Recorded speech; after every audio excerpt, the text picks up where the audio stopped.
What is the future of Epcot? Will the Guardians of the Galaxy somehow fit in Future World? Will we see our first new World Showcase pavilion in 30 years? Tim Grassey is here to answer that and a lot more questions about Epcot and more. You're listening to the Tomorrow Society podcast.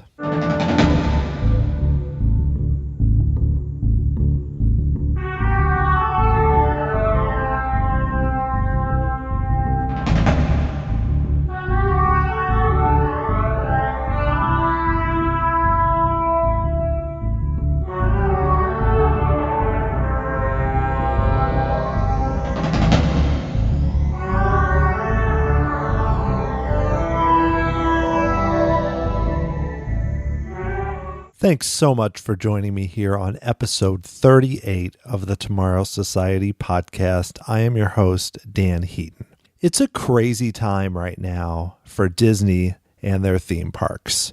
We're seeing so many announcements and expansions are coming every year, especially leading up to the 50th anniversary of Walt Disney World. And it goes beyond just what's happening in Orlando.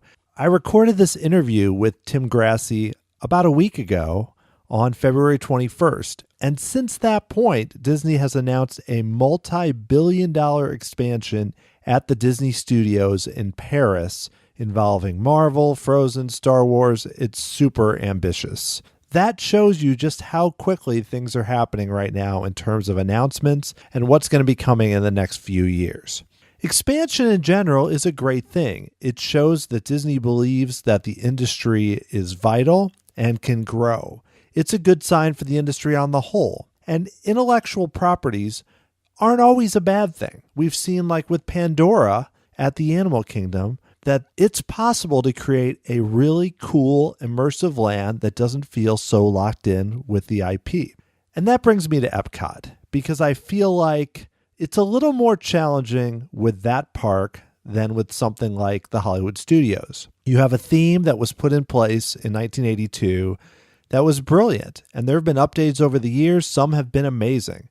However, with the current leadership's focus on IP, it gets a little trickier to figure out how to immerse that into Future World and World Showcase. And that's one of the main topics today that I'm going to talk about with Tim Grassey, who's back for the second time here on the podcast.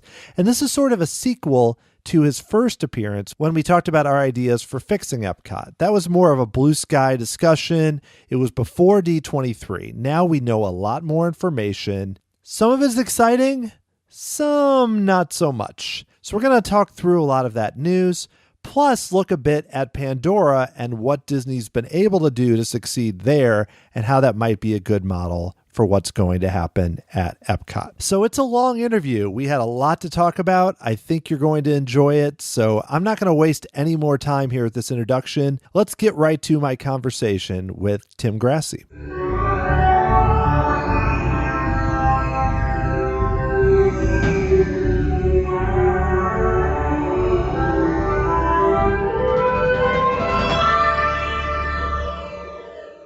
Okay, well, my guest today is someone who's been a staple in the Disney podcast community for a very long time. He currently co-hosts the E-Ticket Report and actually is part of a new podcast called Marty Called. He also manages the site wdwthemeparks.com. It is Tim Grassey. Tim, welcome back to the podcast.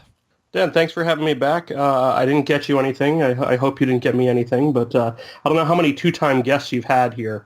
If you're just scraping at the bottom of the barrel and you're going to go back to the beginning again or what, but I'm glad to be back. Yeah, well, you're joining a pretty good club. We have one three-time guest, but the two-time guest, you're joining a club with Sam Genoway and Len Testa, and so, you know, I'm a notch well below those guys. We've gone through them, so I'm like, okay, who else do I have? Okay, we'll do Tim, I guess. So that's where I am right now, but still excited to have you on the show, though.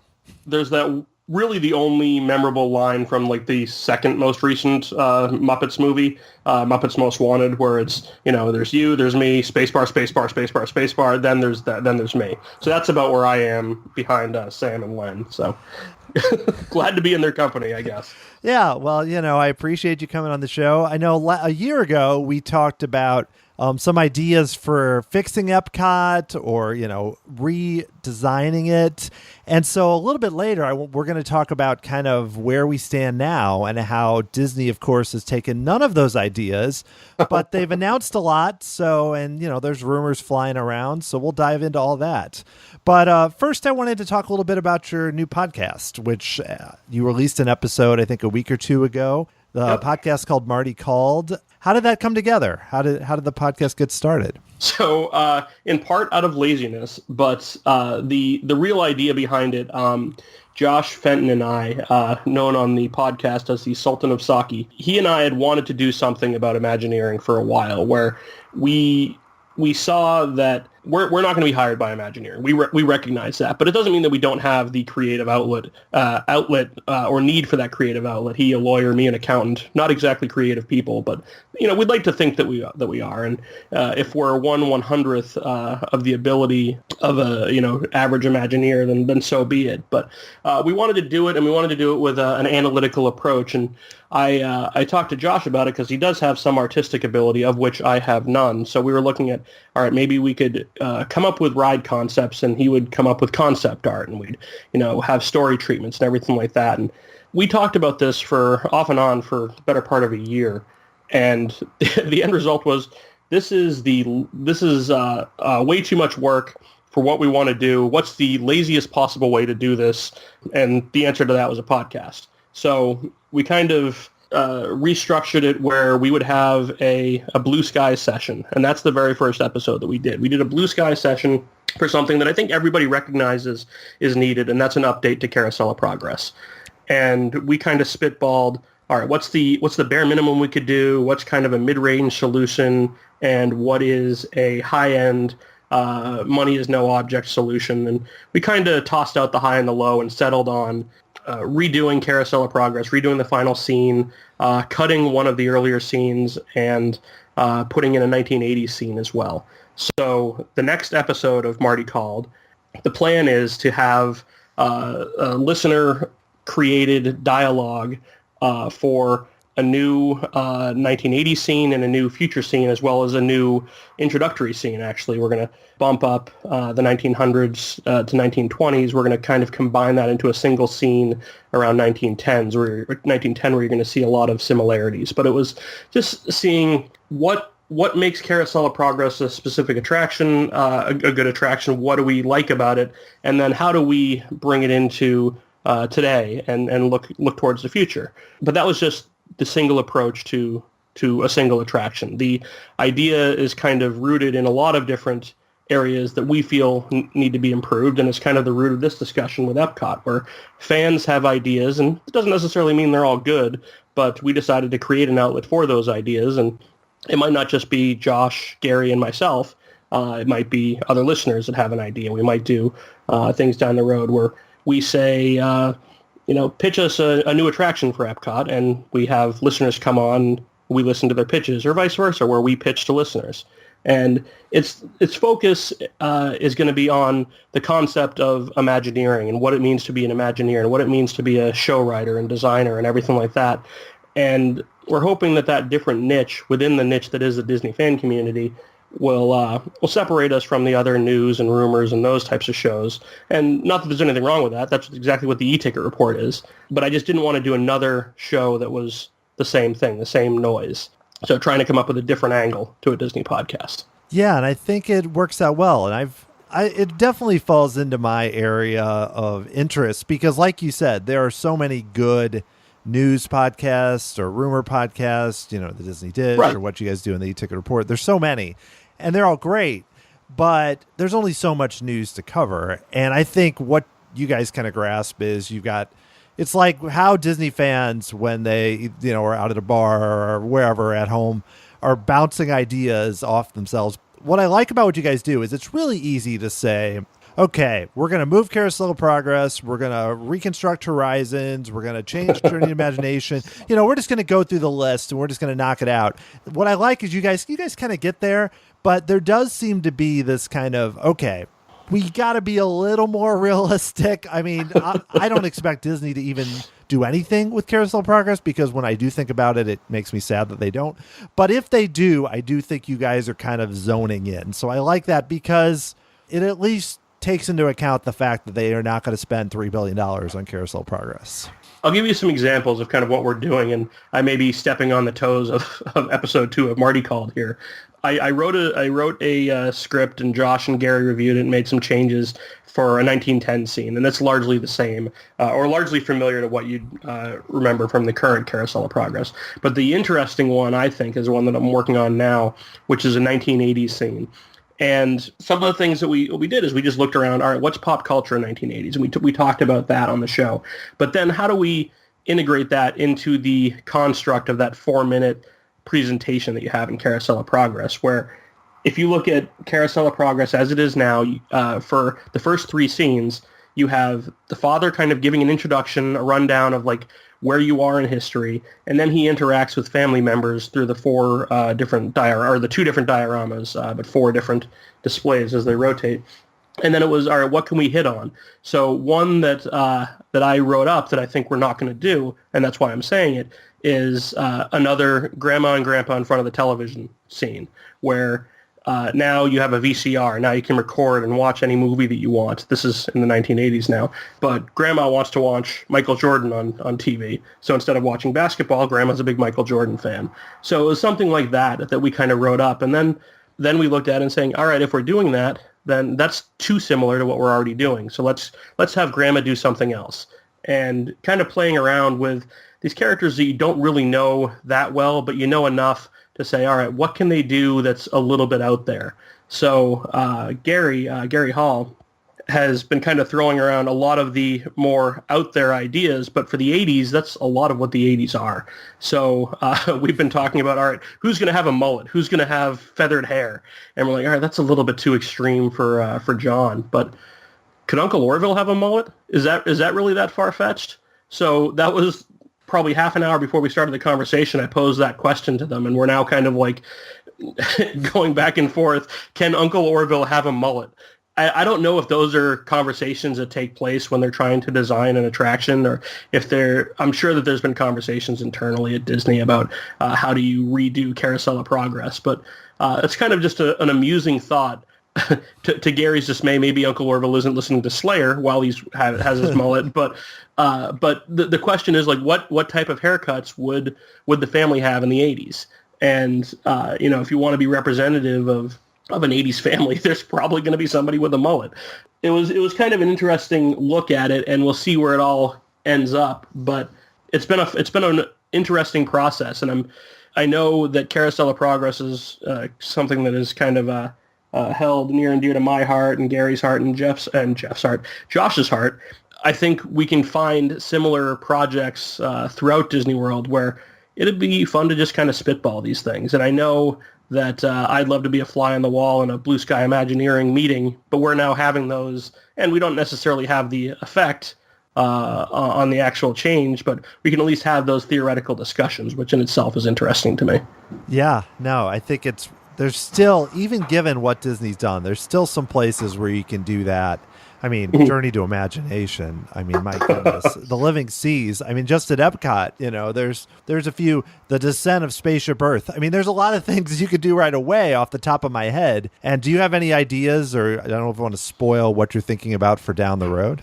So you just hit some obvious areas of weakness, but the approach that we're trying to take is more than just wouldn't it be cool if they fixed the Descent in Spaceship Earth? Wouldn't it be cool if they brought Dreamfinder back or anything like that? It's, all right, we're bringing Dreamfinder back, but now what? What do we do with Dreamfinder? What do we do with Dreamfinder and Figment together? What's the treatment that makes sense for these characters? Or do we modify the characters a little bit? Do we make Figment a cracked out version of his former self and team him up with a member of Monty Python and see what happens? Sometimes it works, sometimes it doesn't. In terms of where we're looking, one of the ideas that Josh had, and we mentioned it on the first show, was to do a Shark Tank type show where we would pitch ideas to listeners potentially, or have listeners pitch them to us. And a relatively simple idea that I had for a show framework is update a Fantasyland ride. just that's vague enough where you've got, 8 or 9 attractions to choose from, trying to come up with a unique way to update. And it's not replace Winnie the Pooh with Pooh's Honey Hunt. That's not creative on our end. That's just putting in a better ride there that we know already exists. Just a pitch like that is a decent idea. But I think we're also likely to take suggestions from listeners, where a listener might say, all right, what do you do with Star Tours after Star Wars Land opens? And then we kind of have to look at that objectively. Like, we're not going to be able to connect it within the land. Can it exist outside of the land thematically? If it can't, what can we put in there that could also be close enough to Muppets and the existing Indiana Jones area that can thematically blend into that? Those types of questions. So to answer your question in a much shorter way, no, I don't have anything definitive planned, but I think there's so much to potentially explore. It's just a matter of what we decide to explore next. Because I didn't know where the Carousel of Progress was going to go, and it's been an interesting approach that we've all taken on that as well.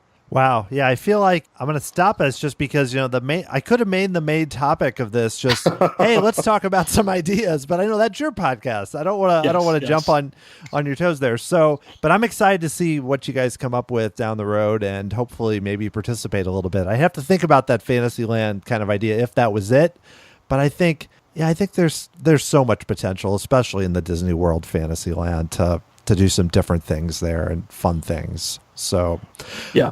Well, speaking of Imagineering, we've obviously learned a lot about Epcot, especially last year at D23. There were a lot of announcements about the future of Epcot, like what's going to happen. We're not 20 years from now, but really up to the 50th anniversary, especially 2021, and then possibly things that get pushed to 2022, 2023. And I'd like to go through some of those because I know we talked about themes and ways they could adjust the theme, and I will definitely dive into that. But first, I wanted to get your thoughts on this quote. This is a quote from Bob Chapek about Epcot at the recent Tokyo D23. So I'm going to read this quote, and he's given a very similar quote. I think he actually gave a very similar one, or Tom Fitzgerald did back at I'm almost certain I know exactly what you're going to say. So here's what he says. I don't have the whole, because there's actually two different ones, but this is the real basics. As we build upon its core mission of optimism and hope to inspire the world, the real will become fantastic, and the fantastic will become real in whole new ways at Epcot, period. So I just read that. I'm going to ask a simple question. Tim, what does that mean? It means that they don't understand Epcot. And the reason why I'm laughing on here is because before we started, I told Dan that I need to look up a quote. And the quote that I looked up was from Tom Fitzgerald at the D23 Expo in Anaheim, California, where he said, "The real becomes fantastical and the fantastical becomes real." I cringed. And there's probably a reason why I cringed and why you're calling attention to it. I know you're a fan of the Season Pass podcast. I know that because the last time I listened to one of the Tony Baxter episodes, you had an introduction on the show with a voicemail message that you left.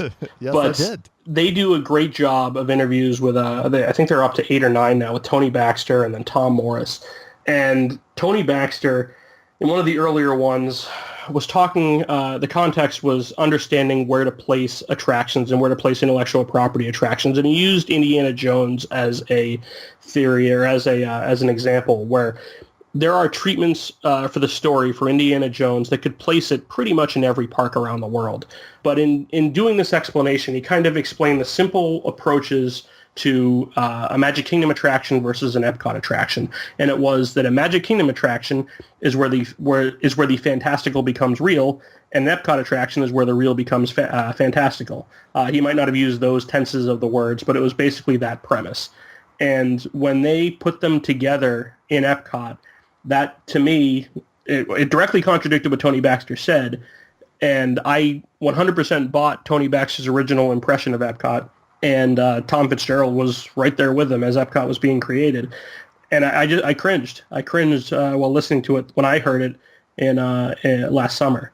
So I don't know if you had the same reaction, and we can go deeper into what that means. But you called attention to it, so I'm assuming you have the similar reaction. Yeah, it just doesn't. I read it, and there's two things to this. One, it's a really stupid statement. I mean, that's the basic thing, is that you're basically saying it's everything. It's anything. It's anything. You're basically saying it's anything. But to me, He said this in Tokyo in terms of the Guardians of the Galaxy roller coaster, where they were basically like, hey, it's a coaster, which is great. I'm sure it'll be fun. But what I'm seeing with that to me is that relates to the opposite of what I feel like Epcot is. That relates to the fantastic becomes real, which is really the Magic Kingdom, or even if you're talking movies, in a way, somewhat with Hollywood Studios. To me, It's a way of justifying, it's a way of retheming Epcot to justify putting an attraction that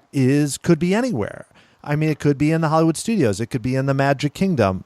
I don't know if it'd be in the Animal Kingdom, but you know what I'm saying is what it does is it basically turns Epcot into DisneyParks.com or Disney Parks any trademark. And we know this is not a new surprise. But to have it in a single quote so specific, it kind of just solidifies the concerns I have about it. But to me, the worst thing is, okay, if you're going to retheme Epcot, like we talked about a year ago, do something that's specific. To me, this is really vague. And I don't know, am I being overly harsh, or is it just doesn't seem to say anything really? I think they don't know exactly what they're going to do. And that in itself scares me because they've got a lot of money that they're devoting to this. It's stupid amounts of money. I've said it on my show. We can talk the Guardians coaster. The amount of money that's reportedly costing is like upwards of $400 million for this. And the building that it's in is 133 feet tall. I did some quick math. If you wanted to go floor to ceiling in that building for a 200-foot stretch, and just line a wall with iPhone 10s, you could do it for well under $400 million. I think the number came out to about $243 million. So I don't know what they're spending money on. I know that Imagineering is very good at spending money inefficiently. But to your question about what does this actually mean, it doesn't mean anything other than they don't understand what they're doing. And I think they sometimes back into things. I think when they announced the Frozen attraction going to Norway, they would have been better served to also announce Ratatouille going to France. And the reason why I say that is twofold. One, Ratatouille was a known entity, and people gravitate towards what they know, even if that doesn't necessarily mean that it's going to be better than something built newly out of whole cloth. But the Ratatouille attraction, at the very least, has some cultural ties to the pavilion that it's going into, and it's more than just a setting. The objection that I had to Frozen, the objection that I have to Guardians of the Galaxy, is that Epcot at one point did have a more cohesive theme than it does now. It was more than just a disconnected, disjointed, piecemeal approach to a theme park. And those additions are part of that piecemeal theme park as opposed to the overall greater cohesive theme. And with Guardians of the Galaxy, I don't know if we discussed it on this show because we last spoke in February of 2017. The rumors were out there. I don't know if they were that strong yet, but there were rumors before the Guardians coaster was announced that it was something that was being considered. I said well before it that I buy, if you want to come up with a story treatment, that Peter Quill went to Epcot. That is well within his character to have gone there. And he's abducted from Earth in, I think, 1988. As a kid, he very well could have been to Epcot. But if that's nothing but lip service, which, as far as we know, is all it is, that doesn't do anything to the real becomes fantastical.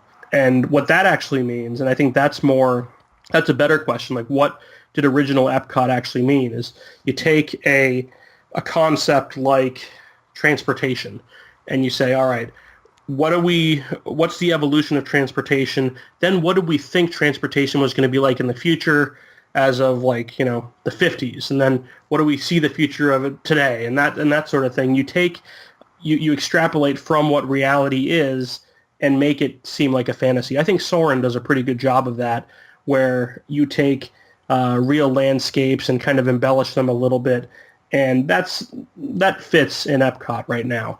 I think the test track pre-show is another great example of what fits both old and new Epcot, where, all right, this isn't really how Chevy designs cars, but it's an interesting concept that people can kind of get behind and grasp and make something that's a real concept like designing a vehicle and expand it into something that's a little bit more fantasy, a little bit more out there.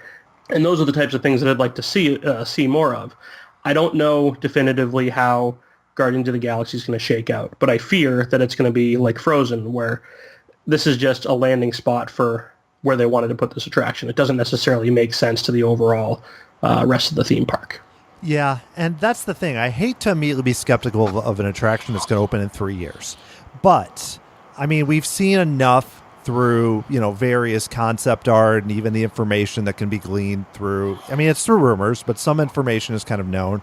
And now even the way Disney's presenting it, they're not saying we are going to have this innovative attraction that really fits with Epcot's, theme, or it's going to involve the Guardians of the Galaxy, but it's going to be something like a really amazing. It might be it's going to be a cool ride system, but the way they've presented it is, okay, it's a roller coaster and it's really long. This is the presentation, and that's what concerns me. It's not, I'm sure it will be a fun roller coaster. I suspect it will be super popular, and it may help some of the other attractions. It will, and along with Ratatouille. But when I look at that, and even it's just also, if this is the way that Disney is presenting it, it's just not a great sign, because, and similar, Frozen, they could say, well, this expands upon Norway, and, it connects to the Norway that inspired the, Frozen. And I rode Frozen on my last trip, finally, because it wasn't broken, which it was actually for most of the day, and we barely got on it. And it was fine. It's a decent attraction. It uses the ride system. It's very thin. Like, it doesn't have a lot of backdrops. It's kind of strangely thin. It's a fine attraction. It's okay. And it could be anywhere, too. It's actually really a Fantasyland attraction put into World Showcase. That's okay. That's exactly what it is. Yeah. If like you said, I like your point about Frozen and Ratatouille being announced together, because in a sense you could sell it like, okay, we are World Showcase, we are theming it. In a sense, we are saying World Showcase is a place where cultures come together, and this has inspired certain Disney films like Ratatouille and like Frozen, so we are adding in these two attractions in order to expand the theme of World Showcase. I can totally make that argument. I don't see anything near that level here with Guardians. So far, and granted, we're still a few years out. We'll see what they say at the next D23, which will be well before they have it come out. But I have a feeling it's going to be the same stuff. So then it kind of raises the question about, okay, what does this mean for the rest of Future World? It could mean nothing, because they've been very piecemeal. It could mean everything else is still done in a different way. But I just wonder, to me, when I see things like that quote, that to refer back to that, and then what they're saying with Guardians, it's not as much that it's not doing what I want, like what I want Epcot to be. It's more about it just doesn't seem to have any predominant theme, so it makes them seem like a little lazy. And I know Imagineering's not lazy. I think it's coming from the top. I would think so, yes. However, your top-down management ultimately filters to Imagineering, where they recognize now that if something isn't tied to an intellectual property, that it's got a slim to none chance of getting made. And that's discouraging. To steal a line from the great philosopher Jeff Goldblum, you were so preoccupied with whether or not you didn't stop to think if you should. And that's with Frozen. Like, all right, yeah, you could retrofit Maelstrom and put it in there, but is that really the best approach? And I think you can look at some of the story treatments for, say, like the Royal Summer House, which makes sense. You could justify, and Disney has done this basically since like 1983, that characters visit the countries represented in World Showcase. And you've got the characters that appeared there pretty much right after the park opened. I'd say within a year or so, you would see Minnie in a kimono in the Japan pavilion. You'd see Chip and Dale in China with the rice paddy hats. And I, as far as I know, that's not a derogatory term, but I think you know what I'm referring to. I get it. If it is, I sincerely apologize. It's out of ignorance, which is never an excuse. But anyway, but you get what I'm saying, where you'd see like Goofy in like a kilt with bagpipes, and you see those around in the early 80s. So putting Anna and Elsa in Norway, and this was the summer home that they visited, that totally makes sense, and I'd say is totally justified in being there. And why they didn't carry along that story into the attraction, to have something of significance to Norway in that attraction. I don't understand. It wouldn't have been that difficult, but this is really a Fantasyland style attraction in World Showcase, which I don't think it belongs. And I think there are intellectual properties that can work in Epcot and that should work in Epcot. I think Ratatouille is one of them. I think Coco's another. And while those rumors for Mexico have kind of softened, I mean, that's a home run for a culturally appropriate attraction. And I think the way to look at an intellectual property is if you stripped the intellectual property from the movie that it's tied to, and you just put these characters in whatever area you're going to put them in, does it make sense? And there are times where Disney does this, and it makes perfect sense. I personally feel that Avatar is a perfect fit for Animal Kingdom, given the treatment that they gave it. I could see that if they wanted to create an attraction for France, and it was about a rat chef that was going to give them a tour of a French kitchen, and Ratatouille didn't exist as a movie, I think we get behind that for Epcot. That's silly enough to work for Epcot, but there's nothing in Frozen Ever After to tie it back to Norway. It really is lacking, and I'd say the same is kind of true of the Seas with Nemo and Friends as well. I think an argument can be made to justify Turtle Talk with Crush being there, but the Seas with Nemo and Friends is just a Finding Nemo ride that they put in Epcot. And I don't see the real fit there. I could certainly see the characters in that pavilion being used as an educational tool. I could certainly see a different treatment of Finding Nemo, perhaps the Marine Life Institute from Finding Nemo too. But they need to do better with the stories. And I understand that your average guest doesn't think the same way that we do. But I've said it on many podcasts before that I've done and then I've been a guest on, where when the backstory makes sense, when the non-linear story of why something is the way it is makes sense, it feels right. It feels like home. And if something is out of place, be it thematically, be it, you can see a show building or there's something that isn't working as it should, you may not necessarily be able to articulate why this particular attraction isn't good or why this particular area doesn't feel right, but it still doesn't feel right. So they should strive for that perfection because that's what they used to do. And I go back to what Tony Baxter said, that there was a reason why things went into Epcot. And Epcot was still very capable of having, attractions that were zany, for lack of a better word, or attractions that were kind of out there, like Cranium Command, where it took a look at, inside the human brain. I don't think that's any different than Inside Out being used in the same type of approach. I would oppose Inside Out for Imagination, but I think as a Cranium Command type attraction, Inside Out would make sense because it's not far off from what they've done. So there are ways to integrate intellectual properties into Epcot. I just don't think they've done it well to date.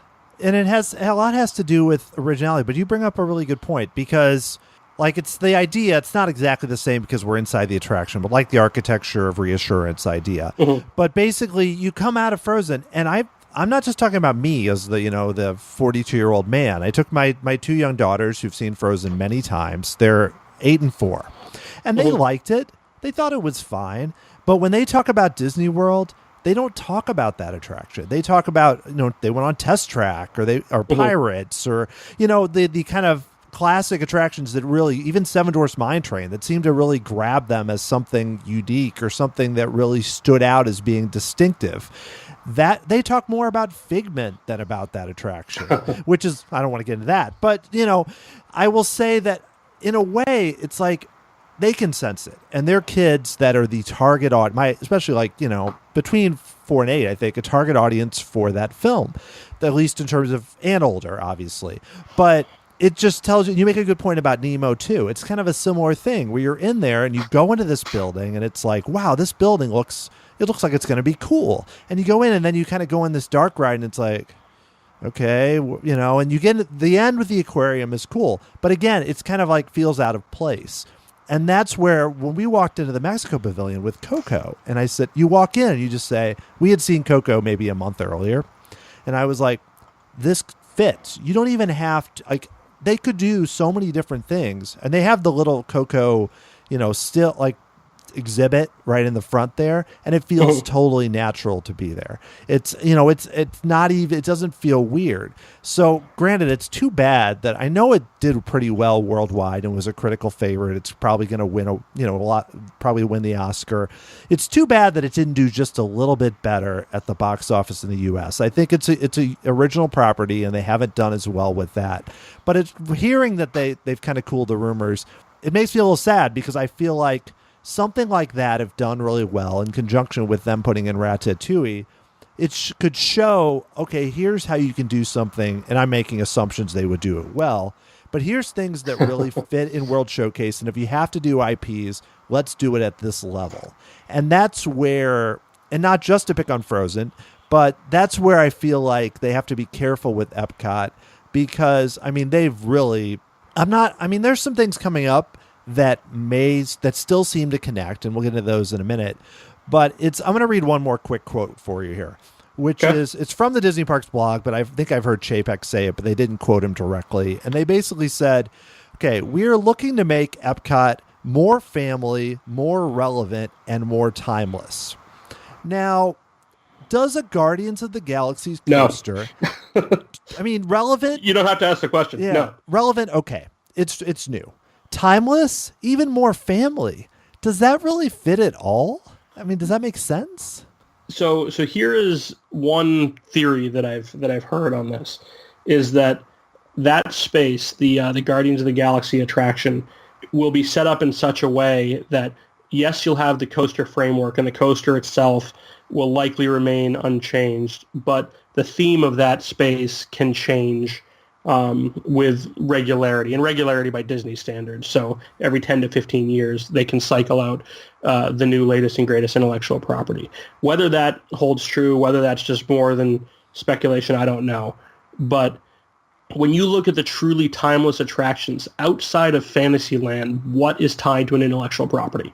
What is so wrapped up in that intellectual property that the familiarity of the movie it's based on is part of that story? I can't come up with anything. Pirates, inspired the movie, which later inspired the attraction again. Splash Mountain, they've buried Song of the South so far deep into the Disney vault. That's clearly not driven by it. So many of your classic attractions are original concepts. They're created out of whole cloth, and that's part of what makes them timeless. I know when we last spoke, you called upon a Mice Chat article that I wrote, and I pulled up something from another one about character infusion, and this was right on the heels of the Frozen announcement. Dusty over at Mice Chat rarely, if ever, gives me an assignment because I write 2 articles a year, and he basically said, I know you're upset about this, I want you to write something. So what I basically said was, character infusion is the laziest form of Imagineering. More accurately, it's the laziest form of creativity. And the reason for that is that it preys on familiarity with the characters more than actually creating a new story, new character development, or new placemaking development. It's interesting in some way, shape, or form. And I like when an attraction like Frozen Ever After takes those characters and has them do something different, different than the book report rides that you so often see. I think if Frozen Ever After, first off, it's a better ride than Maelstrom. I'm not disputing that at all. But if that was in Fantasyland, aside from the capacity issues, I think everybody would love it. I think it'd probably be more popular than Little Mermaid. And you can't use current wait times to dictate that because Little Mermaid can get through twice as many people. But I think the approach they did that, the animatronics inside of it, it was a good story in the wrong park. But when you try to get people in the door just because of, all right, there's a new Guardians of the Galaxy attraction, how does it fit where it's going? I think you said it earlier. Guardians, definitely a better fit in Hollywood Studios, probably a better fit in Magic Kingdom. Epcot would be the third choice for a park for me. But there is an outside shot, and I've said this as well. There is a story treatment for Guardians of the Galaxy that will work and will place it in Epcot. Whether or not they go that route, I don't know. They did with Avatar, and the lead on Marvel right now is Joe Rohde. So there is a greater than 0% chance that it will be a total misstep. But I don't know. I don't know what to fully say, and I think it's already lost a lot of people that are criticizing it.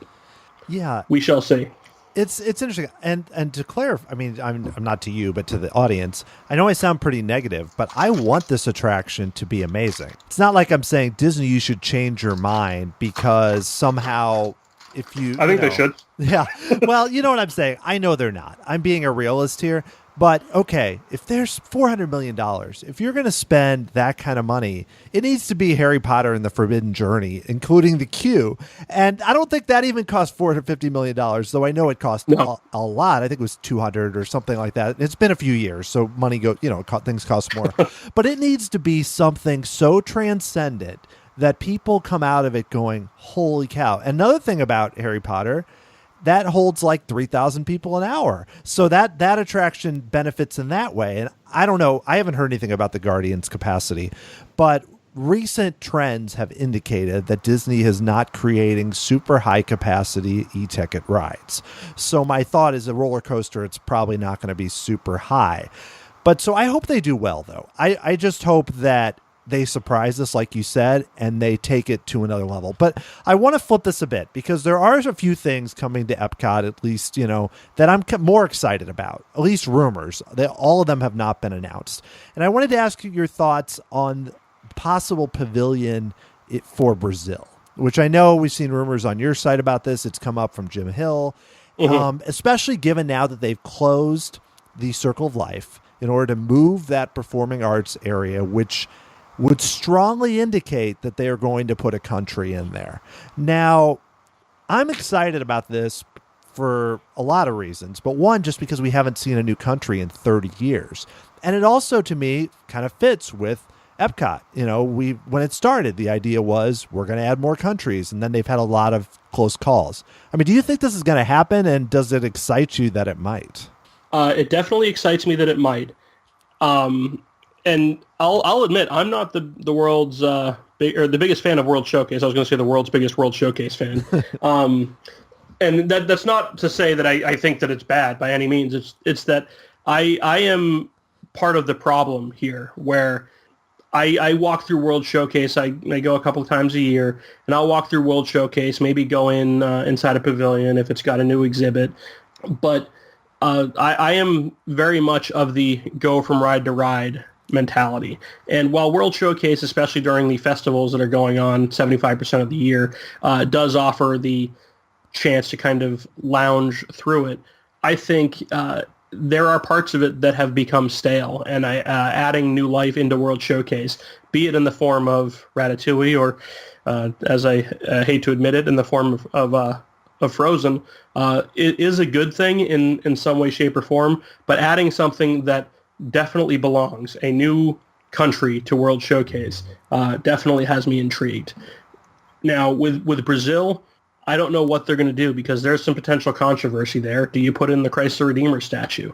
And there's religious iconography throughout World Showcase. However, that was built in 1982. While it was a contentious time then, I feel that it is more so now, and with everybody having an opinion and everybody's opinion carrying weight more than it did, it seems that something like that, which is one of the more iconic Brazilian landmarks, may not be represented. So it'll be interesting to see what approach they take to it.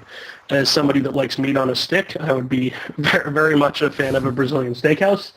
And just the entirety of the concept of just another South American country in there, really the first South American country in there, is interesting as well. So I definitely welcome a Brazil pavilion, with or without a ride. I'd prefer it to have a culturally relevant ride that isn't tied to an intellectual property. If they announce that tomorrow, I would be happier than I have been about Epcot's future for the better part of the last 10 years. No, I'm definitely 100% on board with the Brazil pavilion, and I do think that I feel that it's been rumored for 15 years, with the last one or two being where it's gained steam. I would expect that to be Epcot's 40th present. If I was a betting man, I'd say 2022. That's when you'd see Brazil. Yeah, and that excites me, and I part of me really likes the idea that there's not an obvious tie-in to a movie right now. Yeah. Because like Spain, there was going to be Gigantic, which I know has been shelved or possibly canceled for good. And that, which would have been probably, I'm sure they would have done a good job. But the idea that, like even when I've, years and years ago, like I've read plans about when they were going to do the Africa Pavilion, and some of the stuff they were going to do sounded so amazing because it was just, it seems so like blue sky kind of thing. Like, we are going to try this, and we've never done anything like this.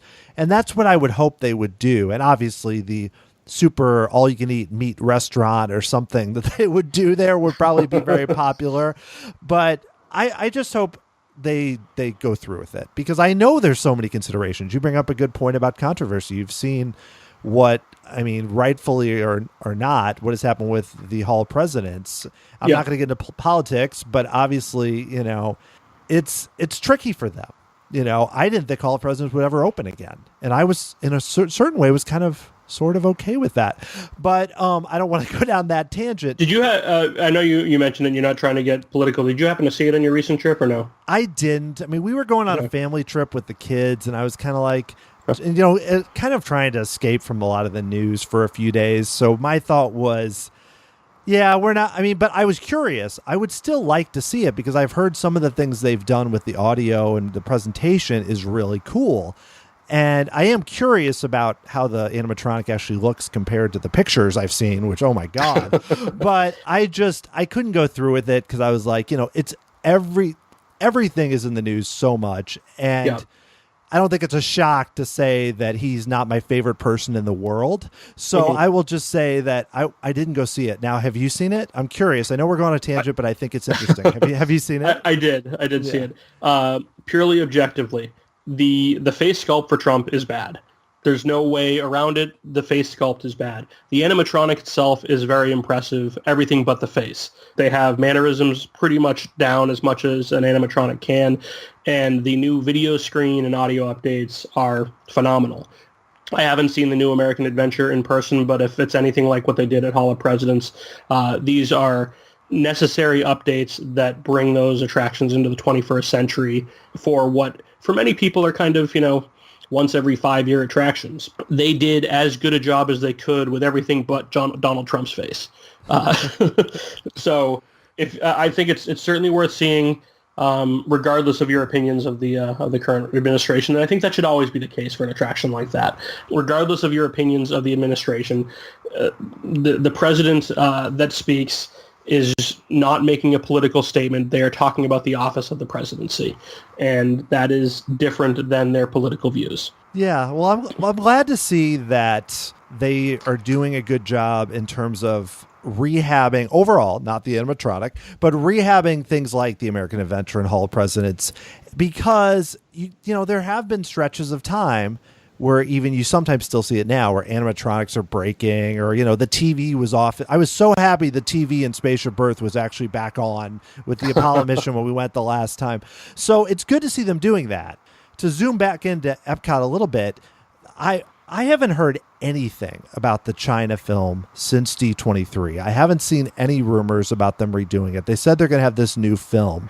I'm getting a little concerned that either they just don't think it's a big deal and they're just going to release it kind of like in a week and all of a sudden it's going to be there.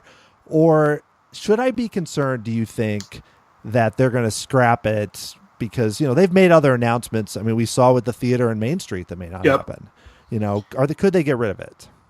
I would never say never. I mean, we follow along with rumors as much as anybody else in the Disney fan community, and the typical rumor sources have batting averages at times better than Disney's actual announcements. So it would not be unprecedented for Disney to announce something like the China film, which they did, and then not actually follow through with it. But I haven't heard anything really since that announcement at the D23 Expo. I don't even think I've got a single post on my rumor tracker since then. But it seems like, and it is in the appropriate context, that seamless, 180, or in the case of the China film, a 360-degree film. It worked really well in the Hall of Presidents, and if they do something similar, 360 degrees around you, even if you're not super interested in Chinese culture, the presentation itself should be interesting and should be impressive. So I'm I have no reason to believe that it has been canceled. I just don't know when it's coming out. So I'm looking forward to whatever it may be. Yeah, in theory, I like the current film, but it may say something where I don't know the last time I saw it. Part of that is going with kids, young kids. But even so, if I had just a free day, I would definitely go to Impressions of France and American Adventure. I'm not sure I would rush over to the China films. So that may say something, but I'm excited by the technology and just by a new film in a World Showcase. That and the Space Restaurant are two things that took me by surprise at D23 when they announced them and kind of made me think, okay, so maybe we'll have kind of this odd mix of things that seem to sort of connect to how Epcot was and that are new. And if they can find some way to balance that where it makes sense, it's not a total loss. So I guess we'll see how the Space Restaurant comes out, which again, I heard 2019, but I don't believe they've started construction on anything yet, have they? As far as I know, no. And there's visible land clearing behind the Energy Pavilion for the Guardians attraction, and it's a longer build. But as far as I know, they haven't cleared space for the space attraction. And I agree with you that there were certainly some things. The China Pavilion is one of them. The Space Restaurant that do feel like Epcot. But I know that we mentioned on the last time we recorded that you want something to unify the themes, and even if it's unifying Future World or whatever they call it in the future, and World Showcase. Right now, it still seems like it's potentially disjointed, and we had that feeling already with stateside parks and California Adventure and Hollywood Studios. And I fear that even with a significant investment like is happening with Epcot, that it might still maintain that disjointed feel, which is somewhat disconcerting. So yes, there's good. It's not all bad for the future of Epcot, but admittedly, I am very optimistic about the future of 3 of the 4 Disney World theme parks, and Epcot is not one of them. I haven't seen the entire picture of it. We saw the deliberately vague concept art for Future World that didn't really tell us much. So perhaps if it's next D23 Expo or at some point in the next few years, they go into a cohesive theme and come up with a way to, all right, it's not Epcot Center that you knew 25, 30, 35 years ago, but we do have something that explains why Guardians is over here and why Frozen is here, and they come up with a way that it all makes sense. Fantastic. I understand the theme park has to evolve. I understand that the studio component had to go out of Disney's Hollywood Studios. Those types of changes can happen and will happen, but I'd like to understand that you guys are putting everything together in a way that makes sense. And there was a rumor that I believe it originated with Corliss about having cohesive gardens in front of every World Showcase pavilion and in front of every Future World pavilion that would just be kind of a thread that is woven throughout the park. And even if it was something subtle, you would have these gardens as a common theme in front of each pavilion. And there's kind of a similar version of that right now, but it's less, it's more understated. I don't know if you even read that article, if you have any idea what I'm talking about. But that as a unifying theme to, not really a theme, but a unifying element of Epcot, kind of felt to me a little bit like Disney Sea, where if you go to every port in Disney Sea, there's a different ship along the water, and it's relevant to that particular port. And it's not overtly stated that there's going to be a boat at every port, but it's there, and it kind of makes sense to saying, hey, somebody just landed here, and this is the boat that they use. Somebody just landed here, this is the boat that they used. So if gardens kind of bind together the various cultures around the world as well as our view of the future, all right, that makes some sense. There's a lot with Epcot that is just so unknown, so that's part of what's fueling my pessimism about it. Yeah, and I can understand that. I actually hadn't read that article from Tom, but I get what you're saying, because I think about even back to Epcot Center, and not the attractions, but simple stuff. Like in Future World, the signs had a cohesiveness to them, and all the symbols for the different attractions. There were little touches, which you could say, well, what does that really get you? It makes things make sense. Things seem cohesive. There seems like there's some sort of plan for a park. And that's the difference between a really good theme park and an amusement park, or kind of a crappy theme park like Disney Studios in Paris, the worst theme park I've ever seen. It's that park just looks like they just took a bunch of boxes and dropped them on the ground in the concrete, So there's definitely different veins to it. So I want to ask this last thing here relating to that concept art. I know that we've heard rumors that the redesign was pushed back to 2023, which, granted, it's kind of an odd rumor because all we really saw was that concept art that they didn't even publish on their blog. Everyone had to screenshot it and analyze it like the Zapruder film and such. Mm-hmm. But we're looking at, so 2021, Ratatouille and Guardians are both open. It's the 50th anniversary of Walt Disney World. We possibly have a new China film. We have a new space restaurant.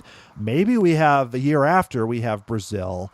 There's a lot of things happening there. That's not as far away as it sounds. That's really, some of those things are being constructed now or will be soon. So for the 50th, we're celebrating Epcot. We've got these new attractions. In order to redo all of that by 2023, the future world, they'd have to have, and plus to add that resort, which we haven't even discussed. Epcot would look like DCA looked like in 2011. It would just be like a construction zone. So I'm having a hard time picturing how in this amount of time, even with unlimited resources, they can create something even close to that concept art while they're also celebrating all these new things. Now, I may be overthinking this, but it's hard to picture Epcot under construction while they're trying to draw crowds with new things. So there's a few things here. Historically, because of the way Epcot is set up in the individual pavilions, it's almost modular in the way that it's set up, and that's allowed for those piecemeal changes. We've used that term a lot on this podcast, and I've said in the past that Epcot can actually be brought into the 21st century piecemeal. They can do that as long as they have a plan, as long as they have a cohesive theme, and every change kind of falls into that cohesive theme. The problem is that center spine area that was kind of at the root of that Future World update.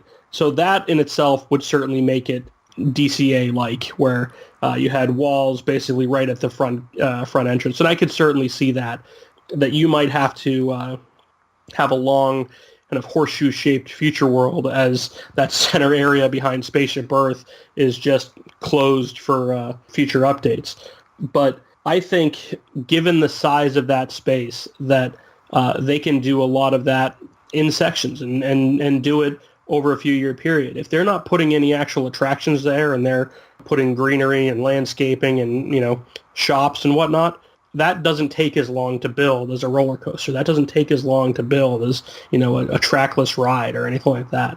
And they can do those things in stages. I mean, they kind of did that in the Magic Kingdom Hub, and granted, that was plumbing and landscaping for the most part, and it took 18 months. But look at that as kind of your time frame, and I'd say probably double it.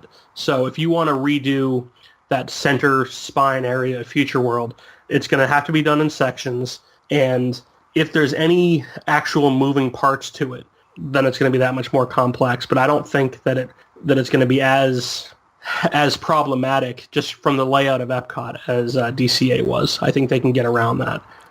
Even that center area right after the entrance gate, if they're moving the Leave a Legacy monoliths, they can do that one half at a time. And then you just get behind Spaceship Earth and you can kind of open up pathways to Future World East and West. I don't think that's that complicated. I might be overthinking it, because you make a good point, because really you could easily move people to the left and to the right and do a lot of things right there in the middle, which is a good amount of what that was. And then when you're done with that, okay, we're going to do the right side, and stuff in front of the land's going to look bad, or stuff in front of whatever. But it's not the whole thing at once, which they probably would do that way anyway.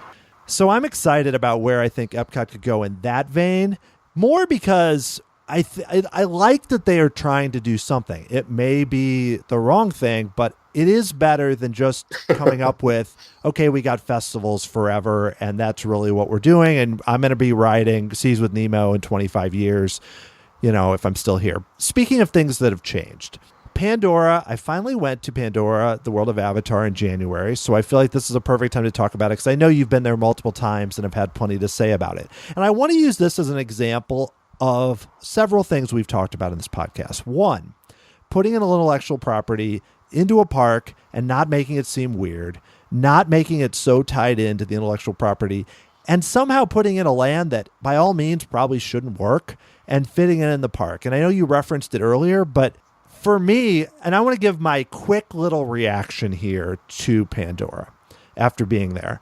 I feel like Pandora creatively, with what Joe Rohde did, it's a huge success. Immersive environment, it's gorgeous, it's not so dependent on the attractions. It's a really cool place to go. It's much better than pictures can show than I expected. The only area that I feel like where they struggled is operationally. I don't feel like they have enough capacity. The lines are insane. And I feel like they did about 90% right, but they didn't do it totally there. But on the positive side, I mean, am I getting a little too glowing about it? Because I feel like I'm surprised, even from what I've heard, by how well they did fitting this into the rest of the park. I think you know my opinion of it, but I've said this on a few other outlets before. The treatment that they gave for that intellectual property is the best treatment of any intellectual property for fitting it into an existing theme park. I say that it was better than Cars Land. I would make the argument that the same would hold true if you were bringing in the Universal parks, because while they did great jobs within their individual lands, like Diagon Alley and Hogsmeade, those parks don't really have a difficult theme to kind of blend all of that into. It's, in the case of Islands of Adventure, there's a very loose literary theme, and then with Diagon Alley, there's a collection of disconnected themes there. So it doesn't necessarily mean that Avatar itself is the best themed land, but its integration into the park that it is in, I think, was done better than any other one. And a lot of credit has to go to the Imagineers on that, who were probably given an assignment that they didn't like. And when you look at what Joe Rohde did, is he looked at it in the same way, and something that we kind of discussed earlier on in the show, is take the intellectual property out of it. How does the concepts of this story, how does this fit in with where we're putting it? And it's somewhat convenient that you get a blank slate. They're not trying to fit Pandora into Asia. They're trying to fit it into the overall theme park. But they took the themes of Pandora, and there's plenty of video of Joe Rohde and James Cameron and John Landau kind of talking about the underlying themes of the animal kingdom and how the similar underlying themes of Pandora fit into it. I just think the treatment was great. They said, all right, what people like about Avatar, the movie, is not the characters, is not the controversy. That's the linear story of it. They like the environment of it. They like the flora and the fauna. They think that in itself is unique, and that's what people want to experience. They don't want to relive the book report of the fight with the RDA. They want to go through and walk through the bioluminescent forest, or in the case of Navi River Journey, float through it. They want to ride on the back of a banshee. They want to, see the other strange creatures. And I said this back on the old WDW Fanboys days, the very first podcast that I did, where if the announcement back in 2011 was Avatar the movie doesn't exist, and Disney is teaming up with James Cameron to create a mythical alien world of creatures for Disney's Animal Kingdom, we would be 100% on board. And that's essentially what they did. There just happened to be a movie that some of these creatures came from. I think when you look at Pandora, you absolutely hit on the faults that it has. It's operationally. But the thematic execution of everything in that land makes sense. They looked at, all right, nature is reclaiming some of these RDA facilities, or how do we handle, various components of why do we have the mountains in this area that are tethered? We have gravity on this planet called Earth, so we can't have floating mountains. So we're in an area where the mountains don't normally come into. They floated in here, and they're tethered by vines, and you can see where the waterfalls used to fall from the mountains, and now they're falling in a different way. But we still kind of get the floating mountain concept without actually having to have them physically float. They thought of everything. And I don't know if you're a fan, if you ever go to like art museums or anything like that, walking through a land like that, walking through a land like Cars Land or Diagon Alley, where you just kind of see how they handled the artistry of this, how they explained every every square inch of that park. That's art to me. And that means more to me than walking through the Louvre would. Yeah. And perhaps I'm soulless, but that's kind of that's my version of art, and it means something to me. I don't want to say I was indifferent towards the movie Avatar, but I saw it a handful of times, and I think the treatment of it was exceptional. Yeah, I saw it once in the movie theater, because it was, one of the first 3D really successful movies at the time. It was the law in 2009. Yeah. You actually had to. Yeah, you had to see it. And I was like, oh, that was fine. It reminded me a lot of Dances with Wolves, but that's cool. Yep. The thing about it is that, like, my wife's never seen the movie. My kids have never seen the movie, but they get it. You go in this beautiful land with all this crazy details and weird plants, and there's these blue aliens, and it's gorgeous, and it's stunning. You just look around.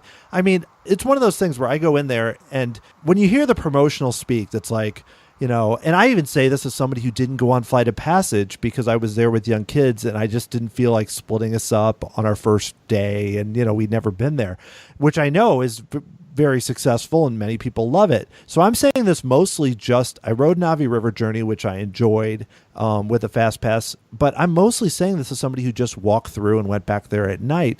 You see that and you go, look at what they can do. It's almost one of those things now, though, where I say, look at what they can do. They set the bar high, and I think they'll meet it with Star Wars, notwithstanding how crazy crowded it'll be. But when they do future things like Guardians of the Galaxy, like things at Epcot, you go, I mean, not everyone is Joe Rohde, but he didn't create that by himself. There are other people involved. So you look at that and go, when Imagineering has time and has the ability and has probably... I don't think Bob Iger, like Star Wars, there is a lot more scrutiny on what they're doing. Here, I think they were given more carte blanche to do what they wanted to do. I don't know that. I'm just guessing. And it allowed them to really try some things that they might not have tried with the more popular, well-known, beloved franchise. There's a handful of ways kind of around that. I think for as much of a bad rap as Bob Iger gets, and to a lesser extent Bob Chapek, just from a name recognition standpoint, gets, I think they recognize that they themselves are not the creative minds here. What I think the faults are is that they think that they have some semblance of like what makes sense from a marketing standpoint, from a financial or business standpoint, and that's where the intellectual property ties come in. When it comes to Star Wars, and we can choose to believe this or not, but there was a rumored proposal that was underwhelming, that was significantly less than what's going into Disneyland and Disney's Hollywood Studios now. And my understanding is that proposal was the Echo Lake proposal, where it would go right on Echo Lake, and it wouldn't be anywhere near as substantial as what you're getting. And that proposal was rejected by the board of directors for not being ambitious enough. We're in a weird time in the Disney company for the parks where they were kind of neglected for the better part of 10 years, and now they're playing catch-up, and they're realizing that, hey, we're capable of doing a lot more, and we want to see that this market in Central Florida isn't mature. How do we get people here? How do we take full advantage of it? We do need to wow them. I have every expectation that Star Wars will be an amazing experience, and the expectations cannot be higher. If the battle attraction opens and it is not the best attraction in the world, I think that land is a disappointment. That's what they have to do. I mean, the expectations are so high for this land. They are shooting for best attraction in the world. It can't get much higher than that. Yeah, and what I hear, it sounds amazing. Mm-hmm. My only concern has to do with, and not to flip it too negative, but the one thing that kind of took me a little bit out of Pandora is when we were leaving, we're going up that path towards Harambe, which is, a great transition. And there's an overflow line of people who couldn't even fit in the queue for Flight of Passage. This was a Friday before Martin Luther King weekend, but it was, I think Touring Plans, eventually afterwards ranked it as like a 6 out of 10. And the wait was like 240 minutes. And to me, I hope those people who went on that loved it as much as anything they've ever done. But if they really waited 4 hours, and I know you've had some long waits, I believe, for that from what you've said on the podcast, but that is the only thing. I come out of that thinking like, I understand these rides are going to be popular, but could they have found a way? And maybe they couldn't. Maybe there was no way. But could they have made the capacity better where Flight of Passage on a normal day is 2 hours? because when it's 3 to 4 hours on not the busiest day ever, and Navi River Journey, which is actually almost a worse situation because I love that ride more than I expected, but I didn't wait 90 minutes.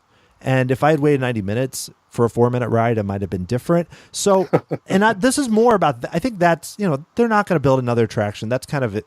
I think they're counting on when Star Wars opens, there might be less emphasis and maybe eventually it'll cool off a little bit. But with Star Wars, I don't think those capacities are going to be gigantic. So I just think operationally, I hope they learn some things from Pandora in terms of what they're going to deal with Star Wars, because I'm a little concerned. I'm a little scared to go there in the early months, given how it's going to be.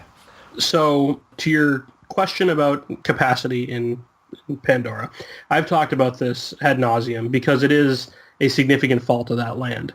When the blueprints came out, there was a leak on the blueprints several years before the land opened, and those leaked blueprints were pretty much spot on with what was built. A single show building that housed the 2 attractions. There was a level of seating that showed 16 seats. We didn't necessarily know that they were going to be the bikes that they were.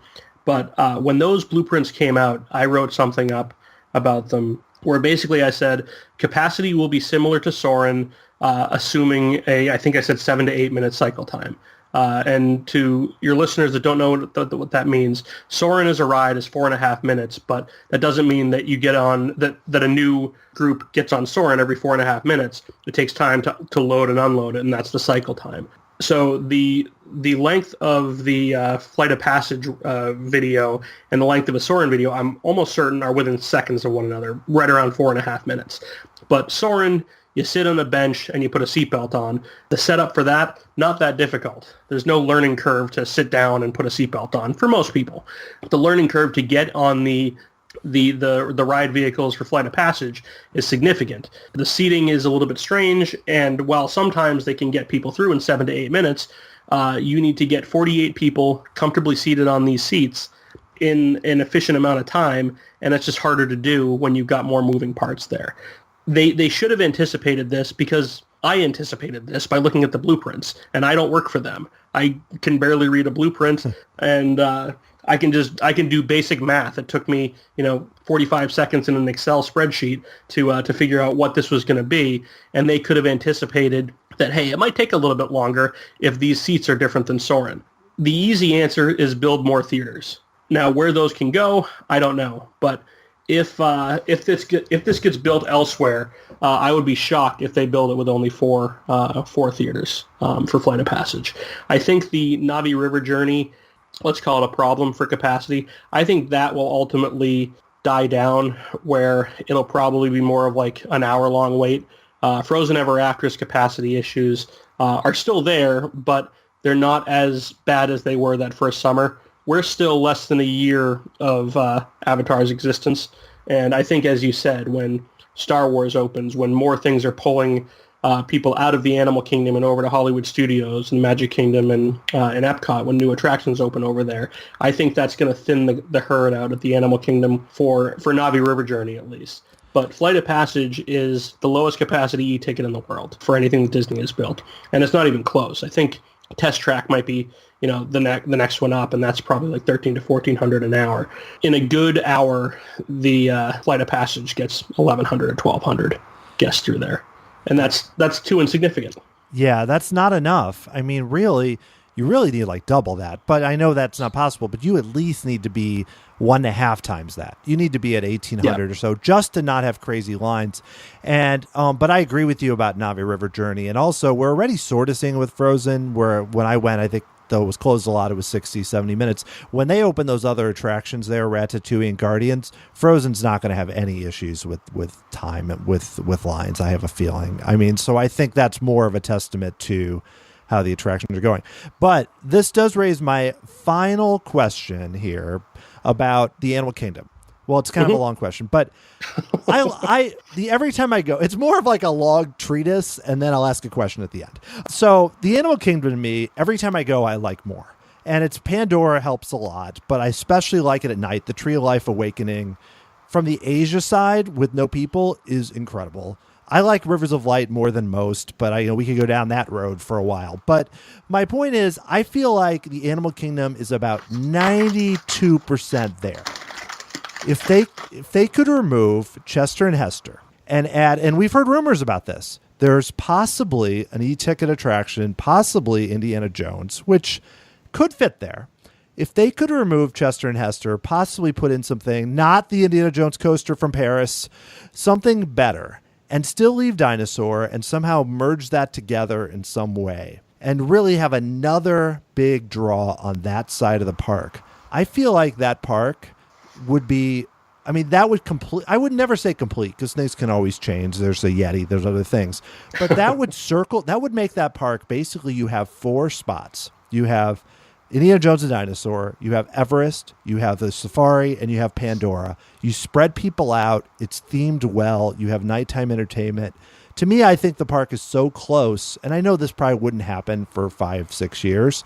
Am I a little too over the top here? Not on Indiana Jones. I'm just saying, for me, this park I've done such a 180 on it, not just because of Pandora. I think so many of the things we talk about with Epcot that are issues, the Animal Kingdom is doing so well. It's almost like an example of how you put together a theme park and how you improve it. If they had something like that, what else is there with the park they need to do? It helps, and again, we go back to Joe Rohde here. He has been at the head of that park since its creation. It was him that pitched that park to the Disney brass in the 90s. So he has that sense of ownership and probably protects it, possibly to a fault, I don't know.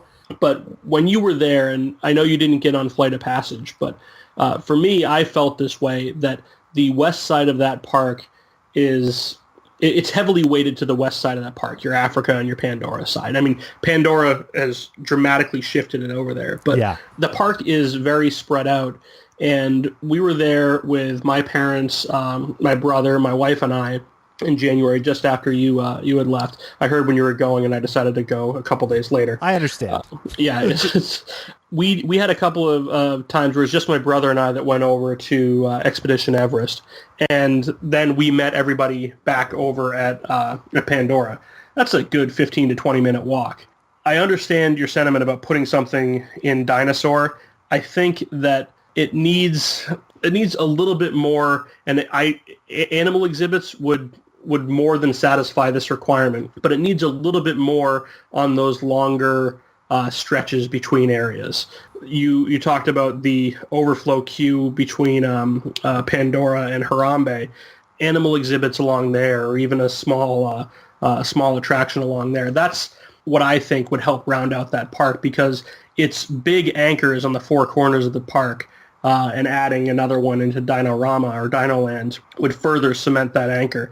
But it is a very spread out park, and I think kind of filling in those gaps would help.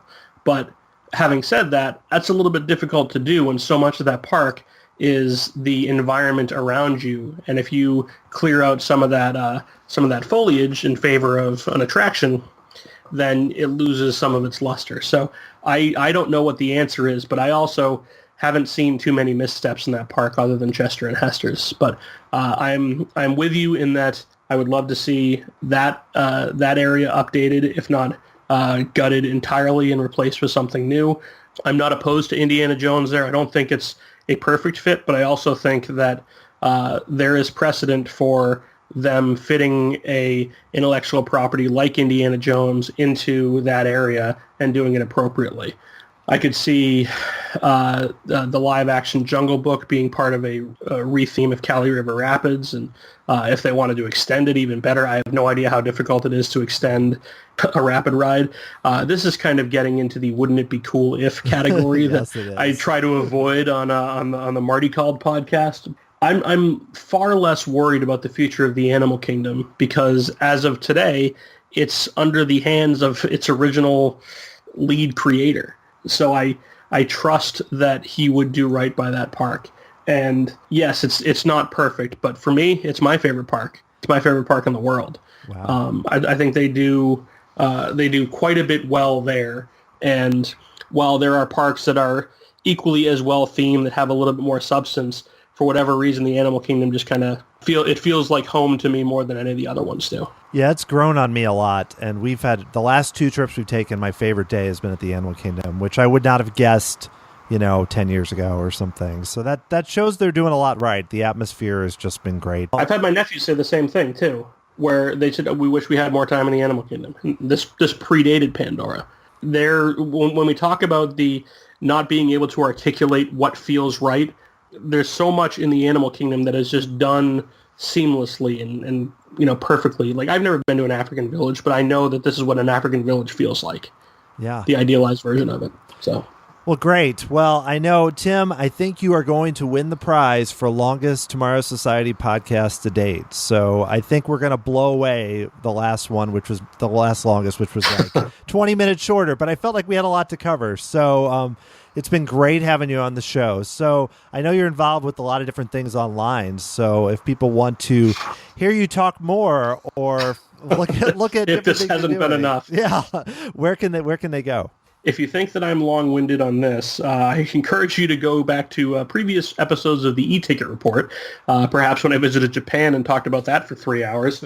But I do a podcast with Chris Wakefield and Derek Bergen called the e-ticket report. That comes out, I'd say, monthly. It's largely a news and rumors discussion where we argue about whatever our opinions are for that particular month.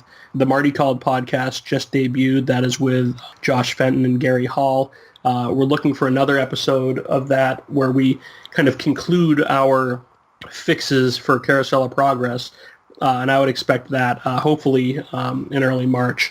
And then I have wdwthemeparks.com, which is a news and rumors aggregator and information aggregator as well.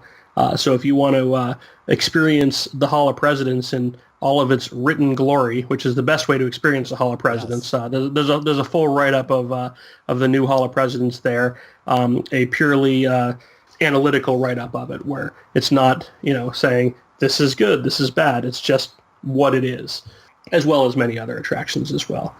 So Twitter, you can follow me. WDW Theme Parks is the best way to get a hold of me there. Yeah, well, great. Well, I find that I check the rumors on WDW Theme Parks a lot and was actually doing some of that for this show in order to make sure there wasn't something new. So you did miss one on Epcot, and that's the UK Pavilion rumor. We didn't discuss that. Yeah, I do know about it, but I feel like, we would have... I tried not to make this a 4-hour podcast. We got to have something to talk about down the road when we know a little bit more. So definitely, you could join the ranks of the 3-time guests somewhere in the future. So Tim, thanks so much for doing this.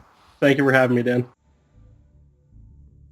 If you'd like to keep up with everything that's happening at the Tomorrow Society, you can go to tomorrowsociety.com to read my latest blogs and keep up with future podcast episodes. You can also follow me on Twitter at TomorrowSOC or Facebook or Instagram at Tomorrow Society. I love ratings and reviews on Apple Podcasts, Stitcher, any podcast vendor that you use. They're so helpful in getting more people to listen to the show and in making me feel happy, which is really the most important thing. The music for this podcast is written by Adam Hookey and performed by the Sophisticated Babies. We've got more great interviews coming up soon, so stay tuned, and thanks so much for listening. I'll talk to you again very soon.